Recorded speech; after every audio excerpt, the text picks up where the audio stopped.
Des images absolument inédites qui vont apporter à l'Ukraine un terrible mal de tête.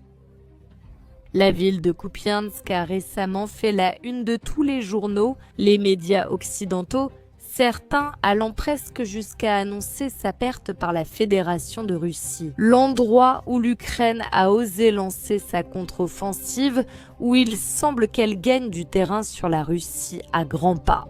Les militaires de la Fédération de Russie adressent un message clair et ferme à l'Ukraine. Le ministère de la Défense russe met la balle dans le camp du régime de Kiev. Ils assurent qu'ils ont le contrôle de la localité de Kupiansk, où ils sont désormais positionnés au point clé. L'Ukraine, c'était la seule victoire qu'elle avait remportée depuis des mois, voire même de toute l'année. Au cours de cette dernière phase de l'opération militaire spéciale, ils avaient reçu l'ordre d'en finir avec Kupiansk avant le 31 décembre. Nous sommes à la fin du mois de décembre, il ne reste que quelques jours avant cette date tant attendue. Et ici, au lieu de voir apparaître un glorieux drapeau ukrainien, ce sont des militaires de la Fédération de Russie qui apparaissent et qui mettent un point final à cette affaire. N'est-ce pas? Ouran, je commande la compagnie de la 14-27 division. Mon indicatif d'appel est Uranio Uran en russe. Je suis la commandante d'une unité de la Fédération de Russie, la compagnie numéro 14, et me voilà. Je suis dans la ville de Kupiansk, dans la rue du 1er mai, où je travaille avec mon équipe. Je suis dans la localité de Kupiansk, dans la rue du 1er mai, où je travaille avec beaucoup de succès avec mes hommes. Nous restons fermes à nos positions dans le village, en continuant à détruire de petites filles, précisément des filles de l'ennemi qui se sont introduites dans la norme. Attention, nous sommes fortement enracinés et bien positionnés dans la localité. Nous sommes et nous étions, et nous allons continuer à éliminer ces petits groupes. Et il les souligne. Justement, de petits groupes ennemis qui se sont cachés dans les coins les plus sombres de la localité et qui se sont infiltrés dans la norme. Je commande le groupe d'assassinat armé 1486. C'est la commandante d'un groupe d'assaut. Son indicatif d'appel est qu'ils ont respecté la règle. Elle dit « Mon unité accomplit la mission à l'usine de conserve de Kupiansk. » Je ne sais pas si vous vous souvenez que nous avons signalé il y a quelques jours que même des sources russes considéraient la position de la Fédération de Russie comme perdue. À ce moment-là, en particulier, nous avons dit que la Russie s'était retirée sur la rive gauche de la rivière Oskol.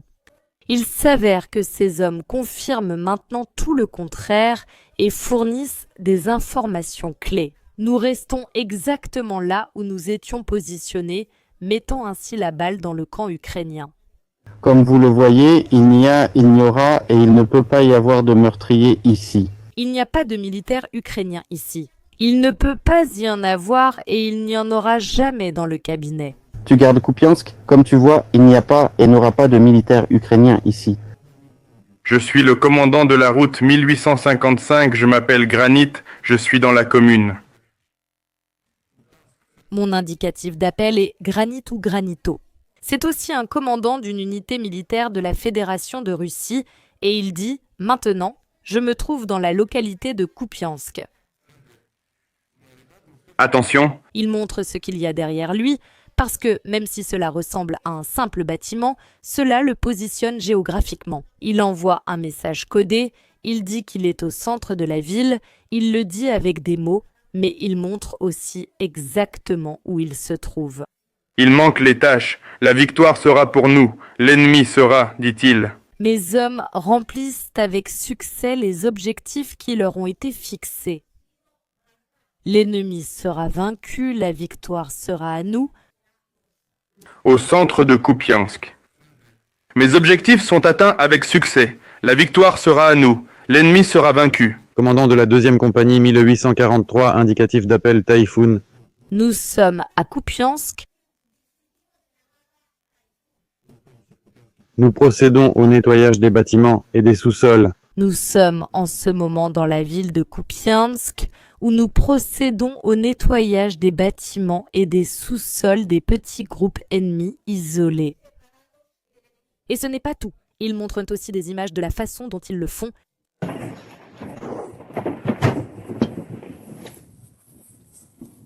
C'est ce que vous voyez en ce moment sur vos images. C'est Kupiansk vu du ciel. Et la Fédération de Russie utilise ces images pour démontrer effectivement son contrôle sur la majeure partie de la localité. Et ici, en plus, nous voyons la destruction d'une position où étaient localisés plusieurs groupes, enfin plusieurs militaires ukrainiens.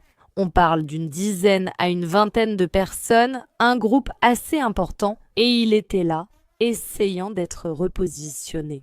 Mais avant cela, comme vous pouvez le voir, il a fini par être détruit par les militaires de la Fédération de Russie. Voici les images et maintenant passons aux conclusions qui sont ici très fortes.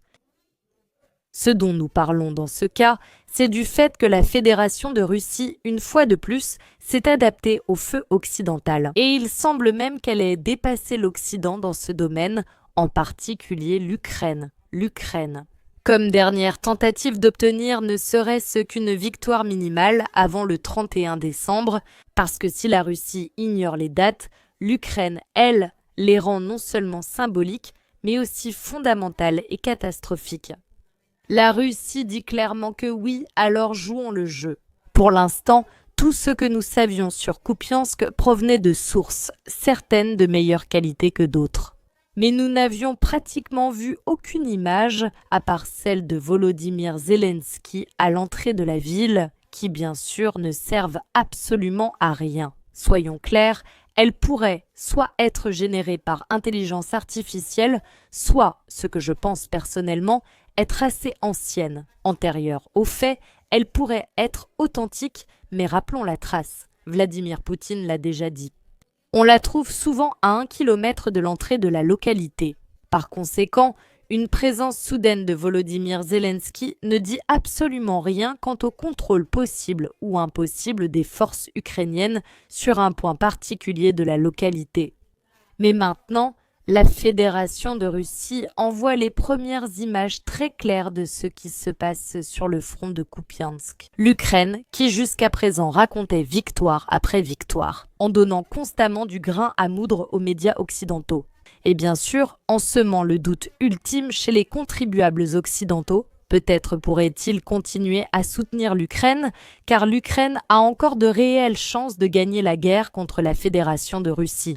En ce moment, l'Ukraine n'a fourni aucune image et je vous le dis, jusqu'à présent, l'Ukraine n'a fourni aucune image, mais la Fédération de Russie, elle, l'a fait. La balle est désormais dans leur camp. C'est là que réside la stratégie très intelligente de la Russie, ce jeu psychologique remarquable, une véritable opération psychologique comparable à une brillante opération militaire. Parce que pendant que la Russie était là à entrer et sortir de Kupiansk, avec ce brouillard de guerre absolu, d'autres localités étaient là contrôlées. C'est vrai, et j'en suis témoin, il était très déprimé. De première main, la contre-offensive ukrainienne dans la localité a été absolument réelle. Les pertes du côté de la Fédération de Russie ont également été absolument réelles, mais la Russie a su s'adapter à la situation. Et il a dit, d'accord, à partir de maintenant, nous allons tirer tout ce que nous pouvons, tout le jus de cette affaire, nous allons attirer l'Ukraine au maximum possible jusqu'à la localité. Nous n'allons rien dire jusqu'à un moment clé quand ils croiront que tout est absolument fait, accompli et réussi. Nous allons leur porter le coup final, parce qu'en ce moment même, la Fédération de Russie a fait précisément cela.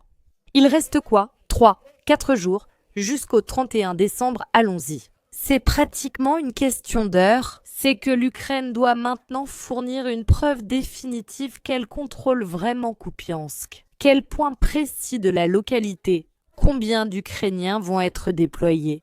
Une opération suicide juste pour pouvoir planter ce drapeau ukrainien à un endroit de Kupiansk et essayer d'obtenir ces images dont l'Ukraine a maintenant besoin? De façon désespérée, ils sont tombés dans leur propre piège. Ils ont décidé de jouer la carte médiatique avec la Fédération de Russie en comptant sur le fait que la Russie suivrait la même stratégie que d'habitude.